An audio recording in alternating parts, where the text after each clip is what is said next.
exposición que vamos a visitar está organizada de la siguiente forma. Sigue un esquema que os voy a intentar brevemente explicar cómo es. Empezamos por el Valle del Nilo, situación geográfica de Egipto. A continuación, la historia, el eje cronológico histórico del Imperio Antiguo, Medio y Nuevo. Y continuamos con las clases sociales. Empezamos por el faraón, su forma de vivir, sus planteamientos políticos y divinos. A continuación las reinas, y entre ellas la reina faraón Hatshepsut.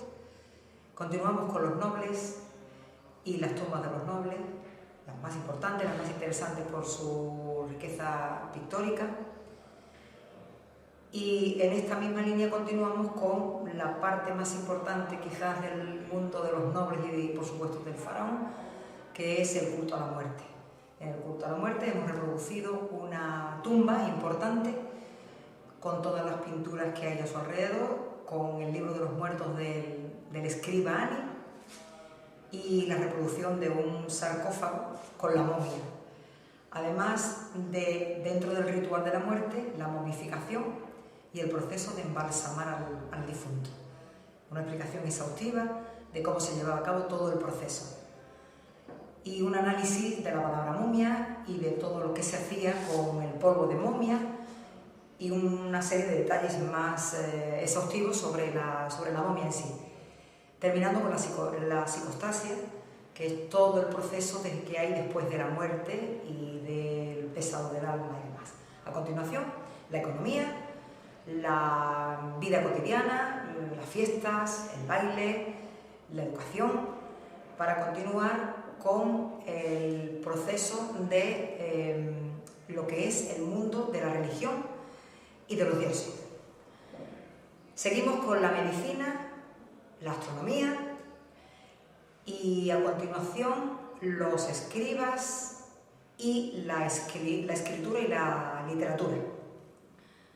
Para terminar, además de hablar un poco de la piedra Rosetta, con Egipto en el cine y Asterix y Cleopatra, por meter una nota muy próxima a lo que es el mundo de los niños, la visión del cómic del personaje de Asterix con Cleopatra. En medio de la exposición hay dos reproducciones importantes, que son las del Valle de Giza, con las 3 pirámides y la Esfinge de Giza, además de una maqueta donde se ve todo el Valle del Nilo con los templos más importantes y por supuesto el Valle de Giza con las pirámides de Keops, Kefren y Miquelinos. A continuación vais a ver cómo alumnos y profesores van a explicaros ellos con sus propias palabras el contenido de los trabajos que cada uno ha hecho como trabajo monográfico dentro de esta exposición. Muchísimas gracias y que disfrutéis de ello. ¿Quieres descubrir un misterio tras las arenas? ¡Ven con nosotros! Egipto. Donde todo comienza.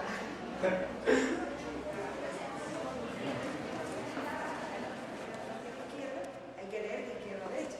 Si está mirando de derecha a izquierda, hay que leer de derecha a izquierda. Y según la posición, o de arriba abajo, de abajo a arriba. Todo eso ha sido muy costoso. Terminamos con Egipto en el cine y luego una serie de libros. Me llamo José María Álvarez y voy a daros unas breves notas sobre la geografía y la historia de Egipto. En la historia del Egipto antiguo, el Nilo es algo básico y fundamental, tanto que algunos historiadores, entre ellos Heródoto, hablan de él refiriéndose como un milagro, como el don del Nilo. Geográficamente, históricamente, Egipto se divide en dos partes. En la parte norte, la parte mediterránea, correspondiente con el delta, que es el Bajo Egipto, el resto, lo que es el valle, y el sur, el Egipto africano, sería el Alto Egipto. Desde el punto de vista histórico hay 3 periodos fundamentales, que es el Imperio Antiguo, el Imperio Medio y el Imperio Nuevo. La cronología abarca fundamentalmente desde el 3200 hasta el 31 a.C. En esos 3 periodos habría que añadirle uno primero, que sería el periodo protodinástico. Algunos historiadores hablan también de un periodo predinástico, que rozaría básicamente con lo que es el neolítico egipcio. Entre cada uno de esos tres periodos, de los grandes periodos del Antiguo, Medio y Nuevo, se intercalarían lo que se conoce como los periodos intermedios, es decir, el primer periodo intermedio, el segundo periodo intermedio y el tercer periodo intermedio. Cada uno de los tres, según la historiografía tradicional, está asociada con crisis, con anarquía, que es justamente lo antagónico a el orden, que correspondería con el Imperio Antiguo, Medio y Nuevo.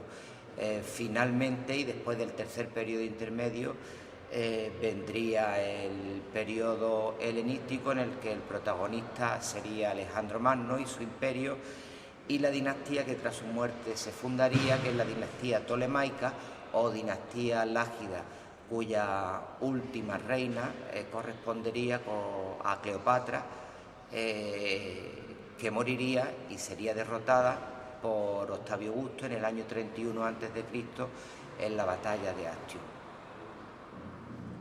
A continuación, como todas las culturas, se estudia la gran cultura arriba, está el faraón.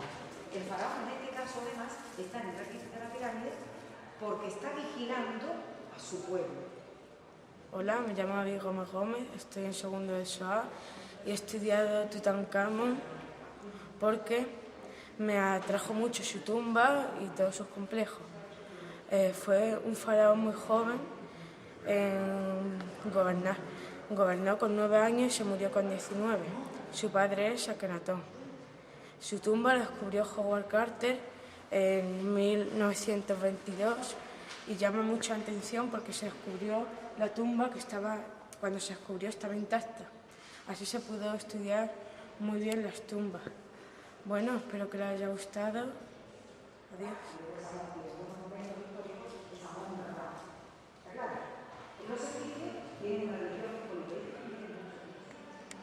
Soy Isabel Santiago, del curso de segundo D. Os voy a contar la historia de Mose Meritamont, que fue una reina que reinó en la dinastía XVIII. Era la hermana y esposa de Amenhotep I, que fue el segundo rey de la dinastía. Eran hijos de Amose y Amose Nefertiti, que no era la esposa de Ramsés II. Amose Meritamont no pudo tener hijos, por lo cual Amenhotep I la castigó de alguna forma, no apareciendo en los documentos históricos y las representaciones apareciendo con su madre Nefertiti en vez de con su esposa. Cuando murió Amenhotep, ocupó su lugar Tutmosis I, que se cree que era el hijo de una esposa secundaria.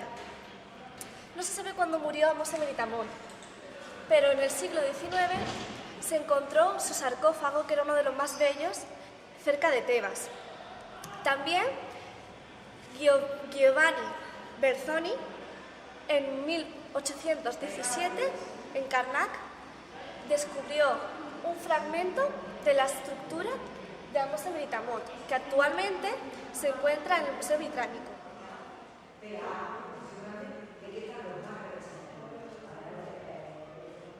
Hola, buenos días, me llamo Andrés Luengo Vera, soy un alumno de segundo de la ESO-B y he hecho unas reproducciones de unas pinturas reales, que por ejemplo esta se encuentra en la tumba de Tutankamón. Después esto es un dintel que se encuentra entre dos columnas en otra tumba. La base de la pintura la he hecho con una tela que es gasa, la he tintado con el color del café y después he calcado el dibujo. Lo he pintado con óleo, como se aprecia, y lo he repasado con permanente negro y nada, espero que os guste y muchas gracias.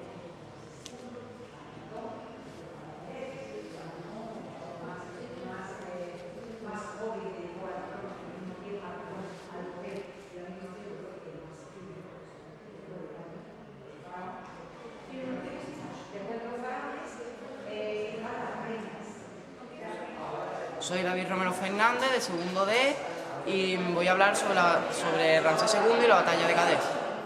Ramsés II le llamaban el elegido de Ra y fue un faraón guerrero que guerreó contra todos los reinos que había alrededor de Egipto. Tiene un templo que se llama el Rameseo, que está cerca del río Nilo. Y ahora, de la batalla de Cadés, os puedo hablar de que es la primera batalla documentada de la historia con un boletín de guerra y un tratado de paz. Fue librada en el año 1274 a.C. y los que la dirigían eran Ramsés II por parte de los egipcios y Muwatallis por parte de los hititas.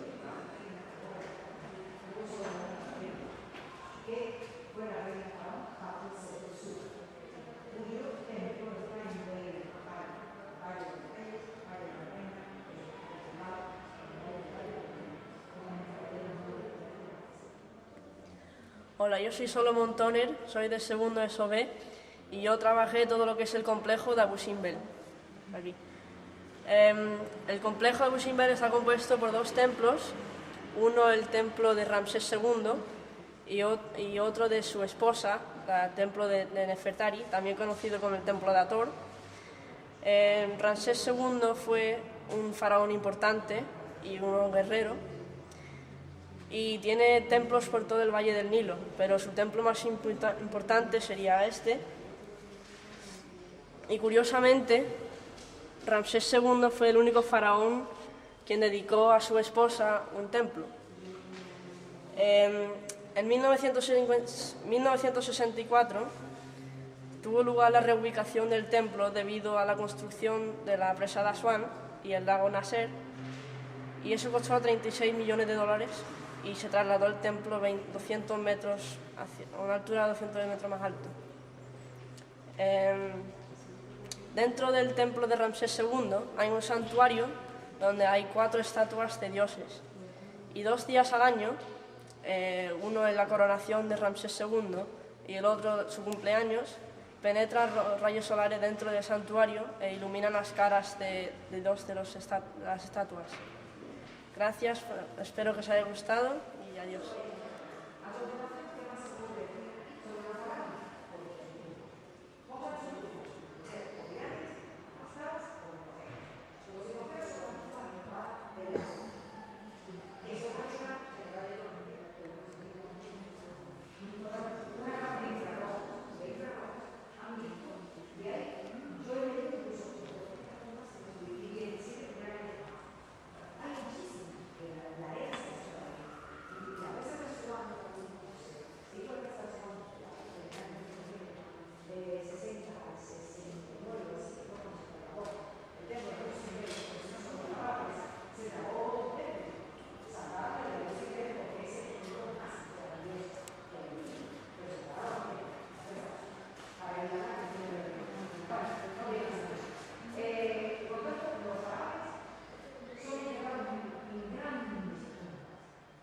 Hola, buenos días, soy Javier Tellez, de Arroyo de la Miel, de segundo de la ESO. He trabajado en Egipto, he trabajado los papiros, como el de Ani y el de Harris, y también he tocado un poco la cronología del Imperio Nuevo. He trabajado también la escultura porque me gusta mucho y me ha gustado pues, los dioses como Horus, Anubis y el chacal de Anubis, que eran los que acompañaban al muerto al mundo de ultratumba. Bueno, en el antiguo Egipto la escultura pues, empezó a practicarse en el periodo predinástico. Tenía bastante perfección y sus elementos, bueno, se trabajaban con madera, bronce y también marfil. Y algunas veces cuando se hacían con barro cocido, pues se le incrustaban pequeños cristales de oro y plata.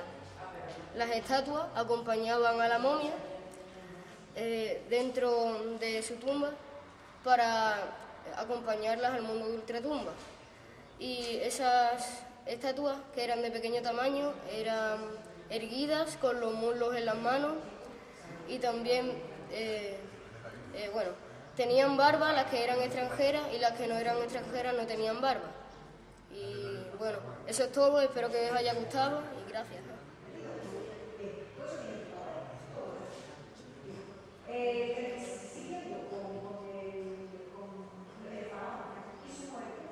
Hola, soy José Jesús Pérez Santana, un alumno de segundo B, y he investigado sobre los rituales funerarios egipcios. Los egipcios creían en una vida después de la muerte y por eso embalsamaban y momificaban a sus difuntos para que tuvieran todos los órganos disponibles en toda la vida, después en la otra vida. También los órganos que se podían pudrir los envasijaban en vasijas como estas, con cabezas de animales, con los hijos del dios Horus, y en ellos, por ejemplo en este, que tiene cabeza de mono, es donde guardaban los pulmones. Después también tenían rituales como el ritual de apertura de la boca o el ritual de apertura de los ojos, con los cuales el muerto podía hablar, comer o ver en la otra vida, que son funciones vitales de cualquier persona. Después de esto, el muerto era conducido por Anubis hasta el otro mundo, donde era sometido a un juicio por Osiris y un grupo de sabios. Después de eso, cogían su corazón y lo pesaban en una balanza con una pluma de la diosa Maat, la diosa de la justicia.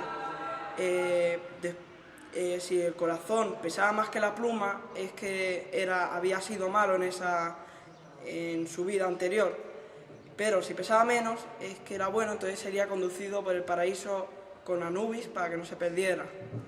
Todo esto lo conocemos gracias al libro de los muertos, que era colocado entre las piernas del difunto, donde explicaba todos los pasos que tenía que seguir para llegar bien hasta la otra vida, y eso ha sido todo.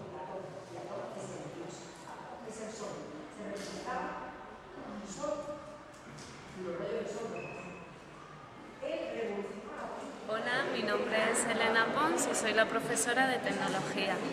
Hemos desarrollado las pirámides con los alumnos de segundo A y de segundo C. Hemos realizado esto en relación con el tema de las estructuras y en lugar de realizar las estructuras masivas, en este caso hemos realizado unas estructuras de barra. Espero que os guste.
Hola, buenos días. Soy Yolanda Martínez, la profesora de literatura, y he trabajado con mis alumnos de cuarto de ESO principalmente y algunos textos con los de segundo de ESO, A, B, C y D. Textos de la literatura egipcia y lo que es la literatura egipcia en su conjunto, una visión un tanto general. Aquí están los paneles de literatura, están junto con los de lengua, que los ha trabajado la profesora Lidia, donde os explica los tres tipos de escritura que había en el Antiguo Egipto. La escritura jeroglífica, la demótica y la hierática. Pero yo he trabajado los textos de literatura. En cuanto a la literatura egipcia, encontramos tres grandes grupos. Los textos de las pirámides, los textos de los sarcófagos y después toda una literatura y una poesía lírica especialmente amatoria muy rica en el Antiguo Egipto. En cuanto a los textos de las pirámides, son los más antiguos y son textos que han sido encontrados, como su nombre indica, en las propias pirámides. Hasta que no se descubrió la piedra Rosetta, no se pudieron reinterpretar en el siglo XVIII. Pero son textos que se encuentran, son inscripciones que en un principio eran inscripciones funerarias, pero que después han pasado a ser todo tipo de textos, no solamente elegías, sino cualquier tipo de poesía o incluso de narración. Por otro lado tenemos los textos de los sarcófagos, que son textos que, como su nombre indica, se han encontrado en tumbas de faraones y de reinas. ¿Vale? Son un poco posteriores a los textos de las pirámides y también la mayoría están relacionados con la literatura del más allá. Y por otro lado encontramos papiros que son textos conservados, como su nombre indica, en los pliegos de papel que ellos tenían y que han recibido el nombre de los, o bien de sus descubridores o bien de los museos en los que hoy se guardan. Entonces, todo lo que cada dios representaba eran dioses antropomorfos, pues tenían cuerpo humano y cabeza de animal. Hay por ahí el mito de Osiris, que es muy interesante, que no puede decirlo porque lo estoy enrollando demasiado, el mito de Osiris, la Eneada de Heliópolis, el concepto que ellos tenían de la creación, con Geb, Nut, que es la diosa del cielo, la Horus. En cuanto a la literatura, encontramos sobre todo todos los géneros representados, bueno, especialmente el género lírico y el género narrativo. Encontramos multitud de himnos, himnos al sol, el himno de Akenatón, el himno a Egipto, el himno al Nilo, que era un concepto tan importante para ellos, algunos con una gran capacidad lírica. Y por otro lado, sobre todo, tenemos textos narrativos, especialmente en los papiros. El papiro de Ani, donde está recogido todo el libro de los muertos y donde se habla de toda la cultura del más allá y todos los ritos funerarios que se le aplicaban al faraón. Por otro lado, destacamos dentro de la poesía amatoria, es bastante llamativo lo que es el poema de Ramsés a Nefertari, lo cual demuestra, se lo escribió Ramsés II, el faraón, a su segunda esposa Nefertari, lo cual demuestra que no todos los matrimonios entre las clases sociales más altas, como era el faraón, eran matrimonios de conveniencia, porque son verdaderos poemas líricos amatorios de Ramsés hacia su esposa Nefertari. También importante es la historia de Sinué el egipcio, donde se hace un alegato de lo que es la vida maravillosa que era el Egipto de la época y, digamos, se da una visión de la vida fuera de Egipto en el exilio casi como una pesadilla, y es todo una justificación del personaje principal para volver a Egipto y poder alcanzar así la vida eterna y poder ser enterrado en su tierra natal, lo cual era muy importante para ellos, y alcanzar la vida eterna con la resurrección. Y por otro lado, otro texto que hemos trabajado mucho ha sido el papiro Chester Beatty. Es un papiro donde, a modo de estancias, igual que en la poesía lírica andalusí castellana, tenemos sobre todo poesía amatoria en boca de hombre y en boca de mujer, es decir, el poeta le canta a la dama y la dama a su vez le canta al amado, en unos términos bastante parecidos, como ya hemos dicho, a la poesía lírica andalusí. Esto que veis aquí es la piedra Rosetta, y más que una piedra es una clave, porque permitió descifrar los jeroglíficos y por tanto nos permitió saber muchas cosas sobre el Antiguo Egipto y la gran mayoría de lo que veis aquí. Pero sobre esto nos va a hablar mucho mejor Javi González, de segundo de la ESO.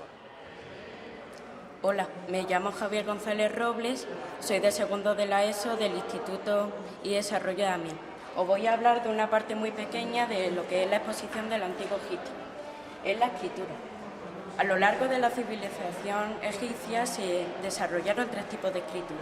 La escritura jeroglífica, que es la más conocida del Antiguo Egipto y se utilizaba para escribir textos o esculpirlos en tumbas o pirámides. Luego también se utilizaba la escritura hierática, que también es conocida y se utilizó casi al mismo tiempo que la escritura jeroglífica, pero se utilizaba principalmente para escribir textos en papiros o otro material. Y la escritura demótica se utilizaba principalmente para uso administrativo y civil. Pero si sabe griego, pues entonces traduce lo griego, lo que es en griego, y lo mismo dirá.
Habéis estado escuchando la intervención de determinados alumnos de segundo de ESO, del Instituto IES Arroyo de la Miel, y también profesores que han sido colaboradores con esta idea, con este proyecto que comenzó a principio de curso y que el objetivo que tenía no era otro que meter al alumno en el campo de la investigación. De hecho, nuestro programa de segundo no toca ningún aspecto de la cultura egipcia, pero me pareció que era interesante, al margen del programa, que ellos, por su cuenta, en una aventura de investigación bastante autónoma, en la medida de lo posible, averiguaran, investigaran, buscaran y sintiesen la satisfacción de que el trabajo era realmente suyo, no algo obligatorio porque venía en el programa. Pero bueno, ¿yo quién soy? Yo soy la profesora que ha dirigido con la mejor voluntad todos estos aspectos de la cultura egipcia que aquí se materializa en esta exposición compuesta por más de 84 paneles y una serie de representaciones como la que tenemos aquí a la derecha de una momia y el sarcófago que le acompaña dentro de lo que es una cámara funeraria con pinturas que recrean las pinturas que había en las tumbas de faraones, de nobles, de reinas, además de una explicación exhaustiva de todo lo relacionado con la momificación y el embalsamamiento. Por supuesto, todo esto no hubiera sido posible sin la colaboración de compañeros, profesores, que cada uno en un campo determinado de trabajo han hecho posible esos aspectos que, al ser expertos, lo han tocado con el mayor primero con el mayor cariño y, por supuesto, con la entrega, el trabajo y el esfuerzo que ello supone. Además de la representación que aquí veis, hay una serie de objetos de cerámica que han sido hechos por alumnos, muchos individualmente y otros en las clases de dibujo con las profesoras que les han dado las pautas para poder desarrollar la idea de lo que iban a materializar en la reproducción. Hay también maquetas que están hechas en cartulina y hay una gran maqueta realizada por una profesora de historia del centro donde se ha reproducido todo el Valle del Nilo con los templos más importantes, de mayor valor arquitectónico, además del Valle de Giza con las 3 pirámides de Keops, Kefren y Miquerinos y la Esfinge de Giza. Y por lo demás, lo único que tengo que añadir es que se han hecho además juegos que se han inventado los propios alumnos, además del Senet, que sabemos que era un juego muy, muy practicado en la cultura egipcia. Los alumnos han inventado, creado, sobre la base de la cultura egipcia, juegos como puede ser pues, un juego de damas o un memory, que están presentes aquí en la exposición. Y sin nada más que decir, para no aburrir a nadie, hasta pronto, nos veremos en un futuro y que si esto sirve para que más compañeros de la profesión se animen, les puedo decir que les va a interesar muchísimo la idea porque los alumnos están muy satisfechos y han hecho esto como un divertimento, como un juego. Muchísimas gracias. ¡Adiós desde Egipto! ¡Adiós!